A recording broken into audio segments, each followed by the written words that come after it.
Nah, dengan ini kami mengharap partisipasi dan kebersamaan Iwan Ahwat semua, para peziarah jiwa untuk bisa ikut meramaikan manakib di Masjid Kampus UGM.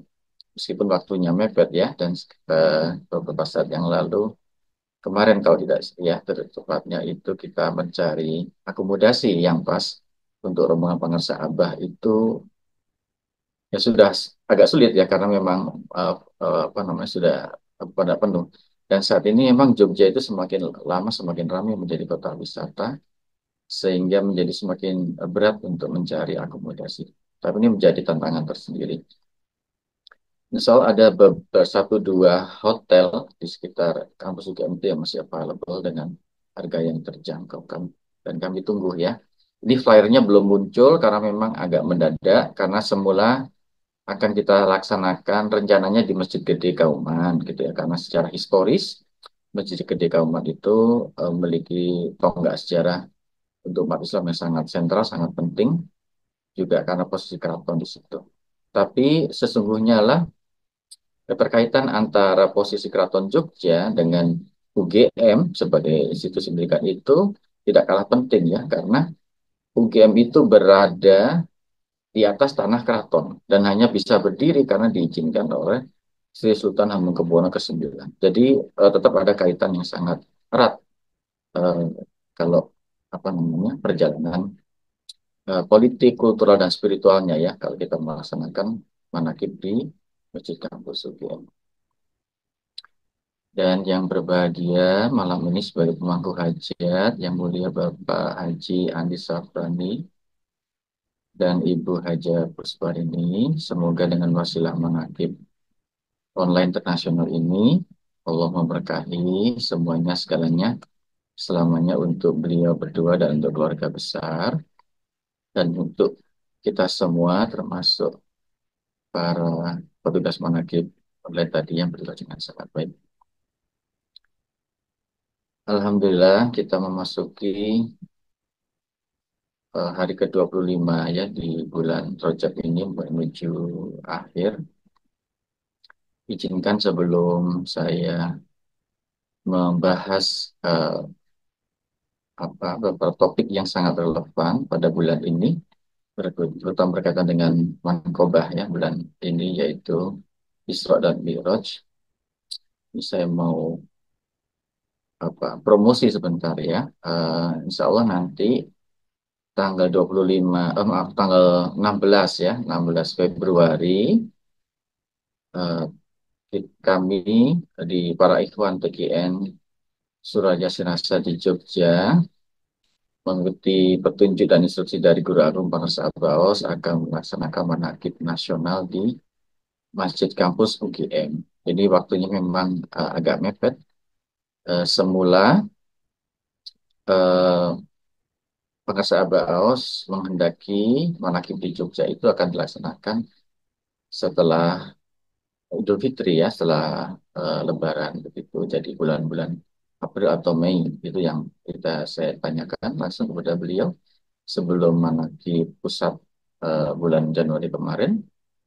Tetapi kemudian hari Sabtu yang lalu pagi setelah sholat Isra saya mendapat kabar dari Abah Jagat bahwa Bangsa Abah menghendaki untuk melaksanakan manakib di Jogja itu lebih awal, yaitu tanggal 16 Februari. Bahkan untuk itu, Bangsa Abah juga menginstruksikan untuk membatalkan manakib di Hambalang ya, yang sudah dipersiapkan sebelumnya. Jadi begitu pentingnya perubahan waktu ini. Nah, sesungguhnya kami sudah mengantisipasi bersiap untuk melakukan manakib di Masjid Kampus dengan menghadap Bangsa Abah bisa hadir itu ya kira-kira 2 tahun belakangan ini. Tapi kita masih menunggu kapan Bang Sabah bisa datang ke Jogja ya, mengingat kesibukan beliau dari safari Panakib, terutama dulu masa awal beliau melakukan umroh ke Eropa, kemudian di beberapa kali serial perjalanan Manakib di Sumatera dan di Jawa Barat dan Banten. Jadi jadwal beliau cukup padat. Dan Alhamdulillah berita itu setelah datang minggu lalu Bapak Nasabah menghendaki sebelum puasa untuk melakukan manakib dulu di Yogyakarta. Nah, dengan ini kami mengharap partisipasi dan kebersamaan Iwan Ahwat semua, para peserta kajian jiwa untuk bisa ikut meramaikan manakib di Masjid Kampus UGM. Meskipun waktunya mepet ya, dan beberapa saat yang lalu, kemarin kalau tidak ya, tepatnya itu kita mencari akomodasi yang pas untuk rombongan pengersa Abah itu ya sudah agak sulit ya karena memang apa namanya sudah pada penuh. Dan saat ini memang Jogja itu semakin lama semakin ramai menjadi kota wisata sehingga menjadi semakin berat untuk mencari akomodasi.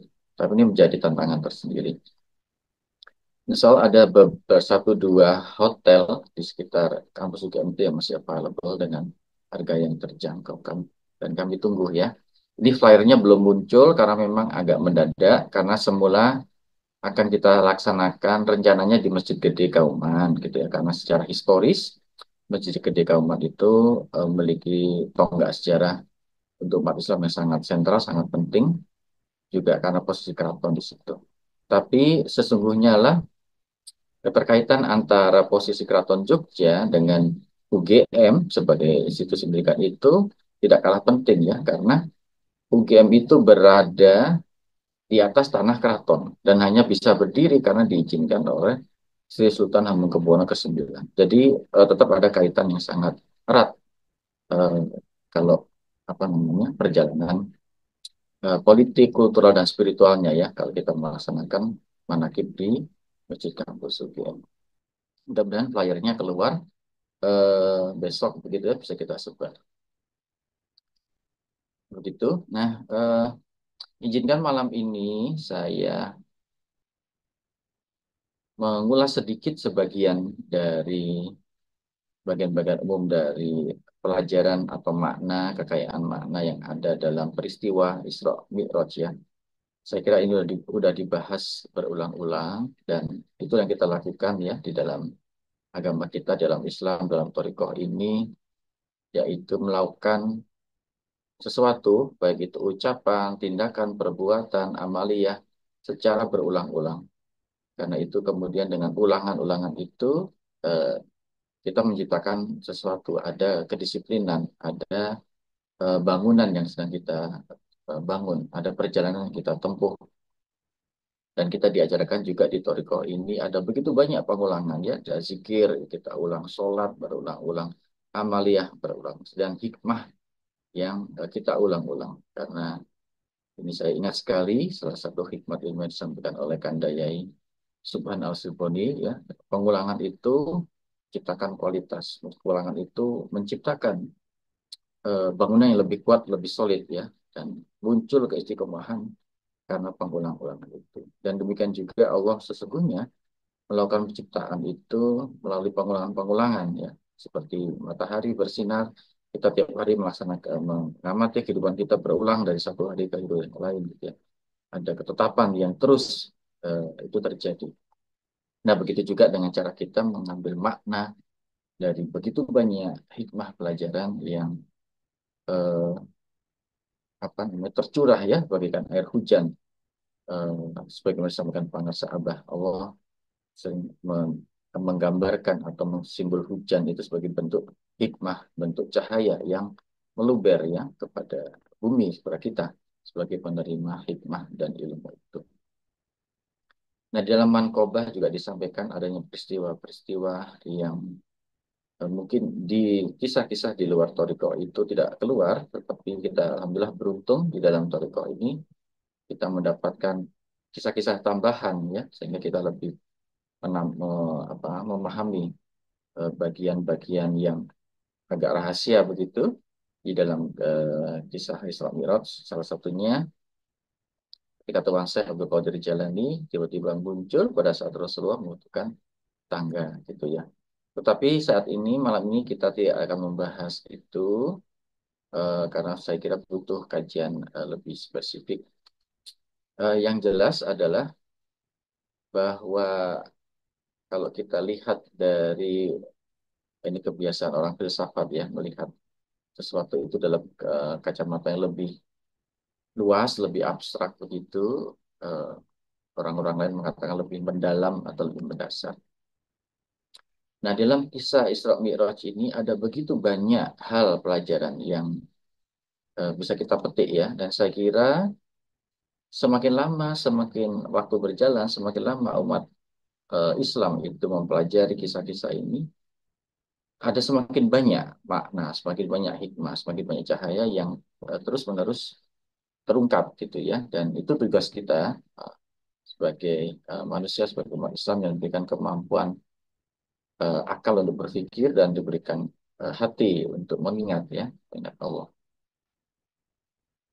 Beberapa di antaranya yang bisa eh, yang sempat saya catat itu ya berkisah-kisah adalah ada begitu banyak eh, apa hikmah atau kalau dalam pelajaran filsafat itu ada semacam apa ya, kilasan ya, kilasan sekilas cahaya yang kalau kita dalam gelap gitu ya, itu kalau kita menyalakan lampu eh, apa namanya senter, itu yang kelihatan lampu senternya akan kelihatan sekilas seperti seperti kilatan gitu. Dalam kilatan itu kita bisa melihat begitu banyak hal ya terjadi sesuatu yang kalau tidak ada cahaya itu akan gelap. Tapi begitu cahaya itu keluar, misalkan ada cahaya kilat-kilat tersambar ya, kemudian nampak begitu banyak realitas depan kita ternyata begitu kompleks. Tapi cuma sebentar. Nah, ini semacam kilasan hikmah yang nampak cuma sekilas, tapi begitu banyak hal yang hal-hal yang tidak pernah kita lihat, hal yang tidak dipahami dan membuat kita takjub. Tapi cuma sebentar, bus gitu aja. Nah, persis di kisah Isra Mi'raj itu seperti cahaya, seperti kilatan cahaya yang Allah memberikan seperti bahkan disampaikan dalam surat Isra ya, ayat 1. eh, Bismillahirrahmanirrahim. Maha suci Allah yang telah memperjalankan hambanya, yaitu Rasulullah SAW, dalam malam hari dari Masjidil Haram ke Masjidil Aqsa, yang telah kami berkahi sekelilingnya, agar kami perlihatkan kepadanya sebagian tanda-tanda kebesaran kami. Sesungguhnya Allah Maha mendengar dan Maha melihat. Jadi salah satu poinnya kalau dalam Al-Quran surat Isra ini adalah agar kami memperlihatkan sebagian ayat-ayat Allah atau tanda-tanda kebesaran Allah. Ya. Tapi kalau kita merujuk pada teks aslinya surat Al-Isra itu ayat ya, ayat-ayat Allah. Jadi ayat ini bisa bermakna banyak, bukan hanya kebesaran ya. Jelas kebesaran ada di situ. Tapi ada berbagai hal ya. Ada hikmah, ada ilmu, ada nikmat, ada kalau dalam relevan untuk kita itu adanya pemahaman ya, adanya nur. Nah, persis yang digunakan di sini dalam arti adalah nur ya, cahaya dari ayat-ayat itu. Jadi eh, peristiwa ini adalah cahaya yang menyinari ayat-ayat Allah gitu agar nampak ya, meskipun belum nampak semuanya. Nah, di antara ayat-ayat itu atau kilatan cahaya itu ada banyak sekali, salah satunya adalah tentang kilatan tentang tata semesta kita atau bisa biasa disebut dengan kosmos ya. Kosmos itu artinya bukan hanya tempat fisik di mana kita tempat tinggal ya di bumi ini, kemudian keterkaitannya dengan benda objek-objek lain seperti matahari, planet-planet, tata surya, susunannya ya. Kemudian juga lebih besar dari itu ada galaksi, kita tinggal di galaksi Bima Sakti. Kemudian ada tatanan galaksi yang jauh lebih banyak. Ada jutaan bahkan konon miliaran galaksi di dunia ini. Kemudian ada busan yang lain lebih luas lebih dari itu. Nah, ini disebut dengan kosmos. Dan kosmos ini ada dua hal yang selalu terikat ya dalam pengalaman kita mengalami kosmos itu, yaitu tentang ruang dan waktu. Nah, ini sangat sangat sangat melekat dalam kisah ini ya. Ruang ya, juga begitu juga dalam ayat Al-Isra ini, perjalanan dari Masjidil Haram ke Masjidil Aqsa itu adalah ruang, ruang atau jarak spasial yang bisa kita tempuh, bisa kita alami. Dan dari Masjidil Aqsa ke Sidratul Muntaha itu juga ruang. Kemudian ada waktu, malam hari. Nah, ini satu dimensi yang selalu melekat. Dan keduanya, dimensi ruang dan waktu itu dihubungkan dengan sebuah tindakan, yaitu perjalanan. Ya. Dan tindak perjalanan ini bukan Rasulullah yang menginisiasi atau melakukannya ya, tapi ini tindakan Allah gitu ya. Makanya dalam redaksi Allah dalam ayat ini adalah yang memperjalankan itu Allah yang Maha Suci. Jadi dalam hal ini Rasulullah SAW dan semuanya yang ikut dalam perjalanan itu termasuk Jibril, termasuk Buraq, itu hanya objek pasif gitu ya. Mereka tidak di luar kehendak mereka, di luar kekuatan mereka, di luar kekuasaan mereka gitu ya. Karena Allah menghendaki memperjalankan itu oleh seperangkat semua ya. Jadi ini kita artinya juga berjalan soal perjalanan yang menginisiasi ruang dan waktu, menembus ruang dan waktu itu. Dan di dalam perjalanan ini ada banyak eh, aktor-aktor yang terlibat ya. Yang jelas ada manusia, hamba ya, yaitu Rasulullah SAW sebagai wakil. Yang dalam posisi ini disebut sebagai abduhu, sebagai hamba Allah, wakil. Jadi ini posisi hamba ini adalah wakil dari manusia. Dengan ayat ini Allah mengatakan bahwa manusia yang diwakil dalam ini oleh Rasulullah SAW adalah hamba Allah. Kemudian dalam kisah ini ada entitas-entitas lain dan juga makhluk Allah, yaitu ada malaikat, malaikat Jibril ya. Kemudian ada Buraq. Nah, Buraq ini juga kita belum dapat informasi yang jelas. Buraq ini sejenis apakah dalam kategori malaikat atau jin atau hewan ya atau entitas yang lain ya. Jadi ini masih penuh cerita dan mitos ya tentang Buraq ini. Ya.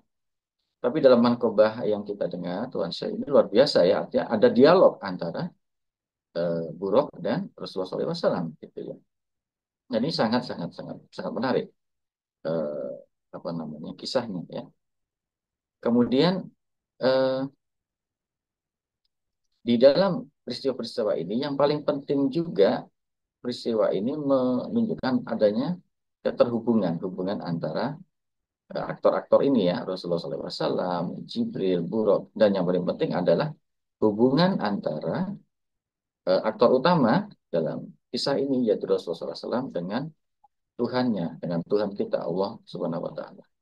Selain disebutkan sebagai abduhu, sebagai abdi. Nah, oleh-oleh yang luar biasa dari kisah dan perjalanan ini adalah sebuah amaliyah yang kita lakukan tiap hari dan menjadi rukun dalam agama kita, yaitu sholat. Ya. Jadi sholat ini adalah semacam, kalau dalam bahasa administrasi atau organisasi itu apa, pelembagaan gitu ya, penggumpalan relasi, simbol relasi atau bentuk perwujudan yang paling yang konkret dari relasi antara eh, sang Kholik ya sang Rob dengan hamba ya dengan Abdullah dengan hambanya Abduhu dengan abdinya. Nah ini artinya kenapa membuat ibadah sholat itu menjadi sangat istimewa karena dia bukan hanya dilatar belakangi oleh peristiwa Isra Mi'raj tapi dia menjadi semacam apa namanya perjalanan yang dibakukan atau di institusionalisasi oleh Allah menjadi relasi kita antara makhluk dengan khaliknya, antara hamba dengan tuannya, dengan rohnya. Dan di dalam thariqah ini bukan main-main ya, kita diajarkan bukan hanya mengaktualisasi atau menghidupkan mi'raj itu perjalanan ini lewat sholat-sholat wajib fardu, tapi kita juga diajarkan untuk menjalankan begitu banyak sholat ya, sholat-sholat sunnah, semuanya sholat-sholat sunnah. Itu sesungguhnya kalau kita ekstrak makna sholat itu adalah apa namanya sebuah aktualisasi dari peristiwa Mi'rajnya Rasulullah SAW kepada Allah ini ya. Di makna luasnya seperti itu. Sehingga kenapa kita diajarkan ketika kita melaksanakan sholat, bukan hanya kita membayangkan kita ada di depan Ka'bah, tapi juga kita diajarkan hati kita untuk sadar, untuk apa namanya mengingat Allah, gitu ya. Di salah satu ayat juga dikatakan bahwa tujuannya sholat arti usolah untuk berzikir, mengingat Allah. Jadi ini sesungguhnya di dalam Toriko ini kita diajarkan untuk melakukan perjalanan ini ya Isra Mi'raj itu hampir bukan hanya setiap hari ya, tapi setiap saat. Jadi kalau Anda bisa hitung sampai 100 kali kita melakukan Mi'raj sebenarnya. Itulah kenapa eh, begitu pentingnya ya sholat dan posisi kita ini sebagai hamba, ketika kita dipilih oleh Allah untuk mendapat talqin zikir dan mendapatkan hikmah yang luar biasa ini, bahwa ada sesuatu yang luar biasa di balik sholat. Apalagi sholat-sholat sunnah ya, sholat-sholat yang kita bisa tidak melakukannya secara syariat, oke, tidak masalah, tidak berdosa. Tetapi dalam Thariqah ini kita diajarkan soal adab. Betapa sesungguhnya Allah sudah memberikan jalan begitu banyak, begitu istimewa, begitu spesial, begitu mewah, ya, sholat-sholat sunnah ini. Kalau kita tidak menjalankan, itu seperti mubazir ya, atau menyia-nyiakan ya nikmat itu. Makanya Allah mengatakan, sudah tidak ada lagi waktu untuk tidak bersyukur. Karena ini sesungguhnya adalah sebuah kemewahan spiritual yang eh, tidak banyak orang, sangat sedikit orang yang bisa melaksanakannya. Mungkin orang mendengar tahu aja sudah akan keder gitu ya. Ya ini sebagai keistimewaan. Kita nggak cuma mendengarkannya, kita juga hanya menyaksikan, jadi menjadi bagian darinya. Menjadi bagian dari peristiwa Mi'raj itu lewat salat-salat amalia yang kita lakukan sebagaimana diajarkan oleh guru agung kita. Nah, ini sesungguhnya ada begitu eh, banyak ya hal dalam sesuatu di balik Isra Mi'raj ini. Misalkan tentang tadi saya bicara soal kosmos ya. Peristiwa ini digambarkan menggemparkan masyarakat Mekah waktu itu karena bagaimana mungkin eh, Rasulullah seorang manusia biasa menempuh perjalanan dari Masjidil Haram ke Masjidil Aqsa itu yang jaraknya kira-kira 1.500 kilometer gitu ya. Itu kayak Surabaya Jakarta, balik lagi Jakarta Surabaya gitu. Kalau naik pesawat itu 2 jam. Kalau naik kereta itu ya 9 jam tambah 9 jam. Apalagi jalan kaki naik onta. Itu bisa berbulan-bulan, berhari-hari gitu ya. Tapi Rasulullah menempuhnya dalam semalam. Itu artinya kita diajarkan bahwa oh kalau Allah menghendaki ruang dan waktu itu bisa bisa menyempit, bisa menghimpit, ya bisa mengecil lewat apa? Lewat perjalanan. Dan sekarang itu semua tidak mustahil dengan teknologi jarak 1.500 kilometer itu bisa ditempuh oleh pesawat katakan alat teknologi paling canggih katakan 1,5 jam atau 2 jam itu ya. Nah, ini artinya bahwa sesuatu yang mustahil dalam banyak benak manusia zaman dahulu sekarang menjadi mungkin karena perkembangan pengetahuan manusia dan teknologi. Nah, tapi kisah Isra Mi'raj ini mengisahkan sesuatu challenge lagi bagi kapasitas berpikir kita. Bagaimana dengan perjalanan Rasulullah ke Sidratul Muntaha, gitu ya, sesuatu yang lebih spektakuler gitu ya, sulit dibayangkan gitu ya. Nah, di dalam kajian astronomi, jarak matahari dengan bumi aja itu sekitar lebih dari 70 juta eh, kilometer ya, yang kalau cahaya menempuh itu sekitar 8 menit. Di luar tata surya kita ada realitas namanya galaksi yang jauh lebih luas. Dan galaksi ini juga ada begitu banyak galaksi. Jarak galaksi kita dengan galaksi terdekat Andromeda misalkan, itu lebih dari 1 miliar tahun cahaya. Bayangin 1 miliar tahun cahaya. Jadi kalau kita naik pesawat yang kecepatannya itu seperti kecepatan cahaya gitu ya, kita bisa sampai ke matahari itu dalam jangka waktu kira-kira 8 menit. Tapi untuk nyebrang ke galaksi terdekat itu kita butuh waktu 1 miliar tahun cahaya. Bisa dibayangkan. Atau lebih, bukan 1 miliar tahun cahaya. Lebih dari 1 miliar tahun cahaya. Beberapa miliar tahun cahaya. Nah, itu seperti generasi umat manusia. Umat manusia itu kan diberikan cuma sekitar 500 juta tahun. Artinya sepanjang hayat kita manusia hidup, menempuh pesawat yang sangat cepat tadi, itu masih belum nyampe ke Sidratul Muntaha. Gitu ya. Apalagi baliknya. Itu satu perjalanan gitu ya. Itu baru galaksi terdekat ya. Padahal di dalam kisah ini bukan hanya langit yang ditembus, tapi juga lapis-lapisan realitas sesungguhnya. Nah, kisah Isra Mi'raj ini memberikan petunjuk ya kilatan cahaya tadi bahwa realitas yang kita hadapi, kosmos yang Allah ciptakan ini eh, lebih luas daripada apa yang bisa kita ambil secara fisik itu tadi, bahwa ada sesuatu yang lain yang lebih luas, lebih mendalam, lebih tinggi daripada tatanan galaksi itu sendiri. Dan Allah dengan kehendak Allah, manusia bisa menembusnya dalam waktu yang sangat singkat, dalam waktu semalam, pulang pergi. Bahkan ada dialog ya, Di dalam kisah ini Rasulullah sempat ketemu Nabi Musa, ada dialog sempat ketemu Nabi Ibrahim, bahkan berdialog dengan apa namanya ketemu Allah juga, sehingga kita punya amalia sholat ini kan. Jadi ada dialog seperti itu. Nah, ini menunjukkan betapa waktu itu kemudian menjadi sesuatu yang tidak pasti ya. Karena kehendak Allah, segala sesuatunya ada di dalam kehendak Allah. Itulah kenapa di dalam ayat Al-Isra itu Allah menjelaskan bahwa salah satu tujuan agar kami memperlihatkan kepada kita semua sebagian saja tanda-tanda kebesaran Allah. Jadi memperlihatkan itu ya kita cuma lihat ya, tapi belum tentu kita bisa paham ya. Artinya memperlihatkan itu. Dan artinya tugas kita kemudian menggali makna lebih jauh. Dan ini menunjukkan betapa 1400 tahun yang lebih ada seorang manusia yang bisa menembus lapisan-lapisan langit yang ilmu astronomi sekarang itu baru bisa menjangkau dunia fisiknya dengan teknologi yang paling canggih sekalipun gitu ya. Ini kemarin salah satu orang terkaya di dunia, Elon Musk itu meluncurkan Starship ya, pesawat ruang angkasa yang rencananya mau sampai ke Mars dan bikin peradaban di sana. Tapi belum sampai keluar atmosfer sudah meledak duluan gitu ya. Ini orang paling kaya ini kayak apa ya?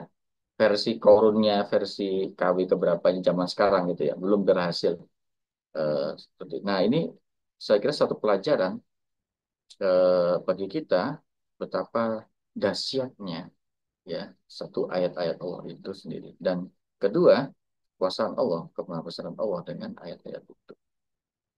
Dan itulah kenapa di dalam ayat ini eh, posisi kita sebagai manusia tidak lain tidak bukan hanya sebagai hamba, hanya karena kehendak Allah, karena kemahasucian Allah, eh, ruang waktu perjalanan itu bisa kita tahu.